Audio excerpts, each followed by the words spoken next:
Muito bem, nesse espaço da nossa Economia e Desenvolvimento, recebemos a visita do Sérgio Neto, nosso comentarista, vice-presidente institucional do CETSERG, Sindicato das Empresas de Transportes de Cargas e Logística do Rio Grande do Sul. Sérgio, nós vamos ter aí, a partir de janeiro, um novo prefeito em Porto Alegre. Nós tivemos a campanha eleitoral e tal, e há muitas coisas, eu posso dizer que eu votei no Marquesan, né?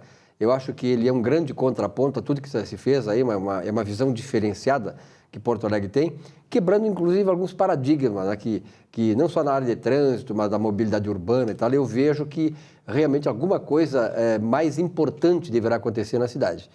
Esta é também a tua visão?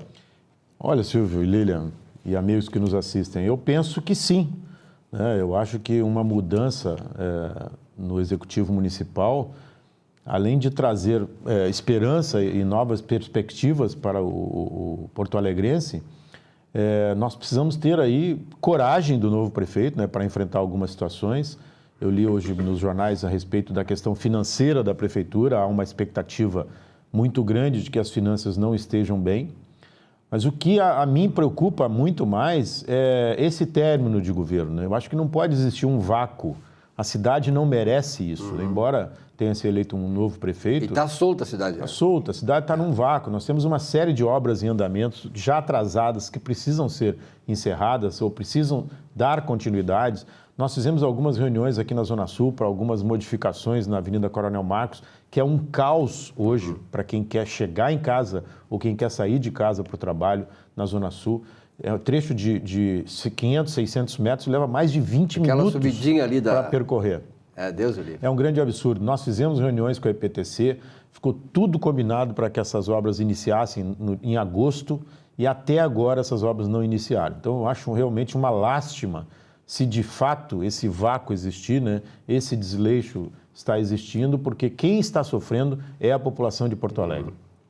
E na verdade, né, Sérgio, o Porto Alegre, como a maioria das cidades brasileiras, né, Lília, acabaram se desenvolvendo de maneira desorganizada, desestruturada, quer dizer, embora existisse plano diretor, realmente houve um atropelo de obras, construções e coisas mal feitas, e agora para reconstruir isso é muito mais difícil. Não, a Zona Sul, para ter uma ideia, houve uma migração da população de Porto Alegre para a Zona Sul impressionante. Né? Nos últimos 10 anos eu vivo isso e houveram construções de condomínios enormes, né? Muitos veículos e as vias, né, são as mesmas, não se modificou.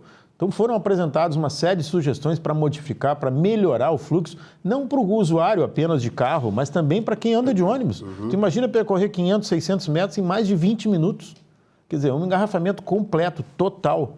E a prefeitura realmente vem desleixando com relação a isso. E me surpreende porque o Sebastião Melo mora na Zona Sul, né? Ele encara isso todos os dias. E outros servidores públicos que trabalham na prefeitura também moram na Zona Sul, sabem do problema. Então, eu peço aqui, inclusive, se a EPTC puder nos atender, que inicie logo esses procedimentos.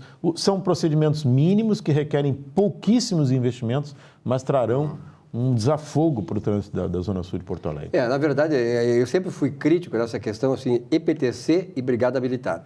Quer dizer, quando tiraram a responsabilidade da Brigada Militar de exercitar a fiscalização de trânsito, nós perdemos, não só na forma como os brigadianos, que são mais gentis, são pessoas mais educadas do que os azuizinhos, fizessem a fiscalização, e também, ao mesmo tempo, a brigada presente na rua era uma sensação de segurança que nós tínhamos, né? Sem dúvida alguma, e nos foi negado isso. Por exemplo, hoje se mobiliza a Brigada Militar e se mobiliza esta praga que se chama EPTC, que foi mal gerida, foi gestionada e gerida dentro de um plano ideológico, para exatamente punir os graúdos da cidade, quem usa carro, em detrimento daquele que usa ônibus. Quer dizer, numa luta de classes que se estabeleceu nessa cidade a partir de uma postura ideológica de esquerda, e sobretudo em Porto Alegre, graças a Deus estamos perdendo isso, mas se mobiliza a Brigada Militar, se mobiliza a EPTC para ver se os carros estão em dia com o fisco, se então, o cara está dirigindo dentro das condições normais de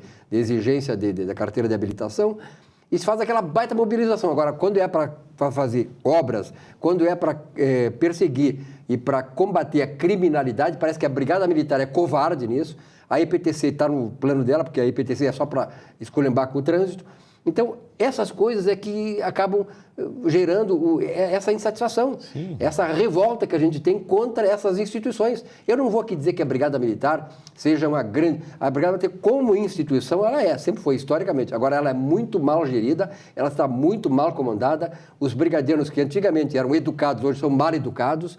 Quer dizer, eles não sabem agir dentro da população, eles agem dentro da população civil que trabalha, que é do bem, da mesma forma que agem com os criminosos, nos tratam como criminosos. E isso não pode acontecer. Eu até convoco aí, se quiser vir aqui o comandante da Brigada Militar, eu sempre fui crítico em relação a isso, e cada vez mais a Brigada Militar nos dá condições, nos dá razões para ter essa diferença com a Brigada Militar. A IPTC nem se fala, eu acho que isso aqui tinha que sair, a IPTC tinha que ser extinta, porque a IPTC, como eu digo, ela foi gerida dentro de um plano ideológico de luta de classes. A IPTC foi feita exatamente para isso, porque naquele tempo, quando esta esquerda recebeu aqui a coroa de ter a prefeitura de Porto Alegre, eles explantaram a luta de classes que dividiu esse país, e a IPTC é um instrumento exatamente disso. Então, Sérgio, eu entendo a situação de vocês, né? E são duas situações, Silvio, que tu colocaste. A questão da autoridade da Brigada Militar e a perda da segurança, né? Porque a Polícia Militar, ela tem uma autoridade natural.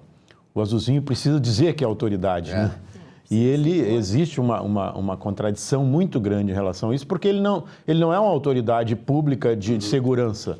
Então, nós perdemos muito com isso. E essa questão da fiscalização e recolhimento de bem, isso é totalmente ilegal, inconstitucional. O sujeito não pode perder o bem dele porque não recolheu um imposto. Isso é inconstitucional. Para qualquer perda de bem que você tenha, tem que existir um processo legal, devido processo legal. Quer dizer, o governo age aí aleatório, fora do regime legal. Não poderia recolher o teu bem se tu está com o IPVA atrasado. E aí é que eu fico surpreso de não ver uma atitude dessas da nossa OAB, que em questões que não deveria se meter, ela se mete, e onde deveria se meter para defender a civilidade, para defender a população que trabalha, pessoal do bem, a OAB se omite. A OAB regional, porque a nacional tem, graças a Deus, feito com o Lamac, que era daqui, né? Tem feito um bom trabalho nesse aspecto. Agora, aqui é lamentável a posição da OAB. Por que a OAB não toma à frente essas questões e só defende interesses mesquinhos, interesses classistas, interesses de uma esquerda ideológica que tanto mal tem feito para Porto Alegre, para o Rio Grande do Sul e para o Brasil? Então, fica essa pergunta. Então, essa questão, eu já ouvi muitos advogados dizerem isso, juízes. Por que não se põe em prática isso? Quer dizer, olha aqui, se o cara está devendo para o fisco, tem meios de se cobrar isso. Claro, é o processo, devido ao processo legal. Agora, fazer mobilização da Brigada Militar, da EPTC, atrapalhar o trânsito como atrapalha, que já é um trânsito terrível em Porto Alegre, isso eles fazem. Claro.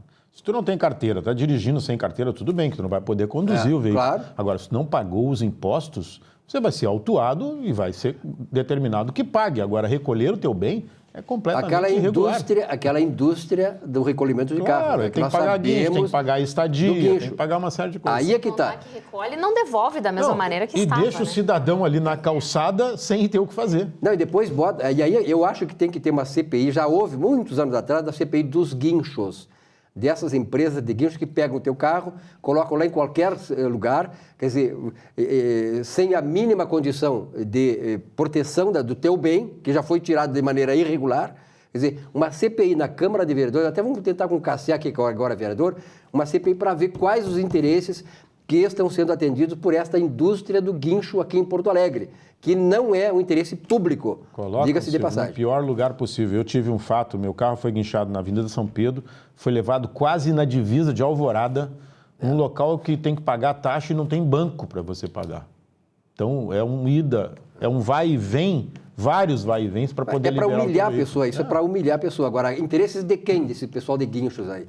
Eu tenho a certeza que uma CPI disso, olha, traria muitos bons resultados. Vamos tentar com o Cassiá aqui influir para que na Câmara de Vereadores seja feito isso, porque, olha, aqui não temos mais que aceitar certas coisas, nós não temos mais que ser tolerantes. Essa política da tolerância nesse país, o politicamente correto, eles estão levando para o fundo do poço. Nós temos que nos insurgir e exigir isso. Os movimentos que já estão se vendo aí já fazem parte graças disso, a Deus, né? Porque, graças a Deus. Por mais que existam alguns exageros, mas a população não aguenta mais. Não aguenta mais. A sociedade já está exausta. Estamos esganados por essa incompetência, por essa irresponsabilidade, por essa mesquinharia de certos setores públicos e privados, né? Públicos e privados. Sérgio, alguma coisa mais? Temos o evento do CETSEG agora, Tem dia evento 3... dia 3 de dezembro agora. Esse ano vamos fazer no Grêmio Náutico União, voltamos ao Grêmio Náutico União, em função do momento econômico, né? Economizar um pouco nessa festa. Tem um belo local o Grêmio Náutico União. Sem dúvida, mas de qualquer forma é um momento de confraternização do setor, apesar de todas as mazelas que estamos vivendo aí em função da crise econômica. Sérgio, um grande abraço. Obrigado. Até a semana que vem. Tchau, Lílio. Um abração. Um rápido intervalo e já voltamos.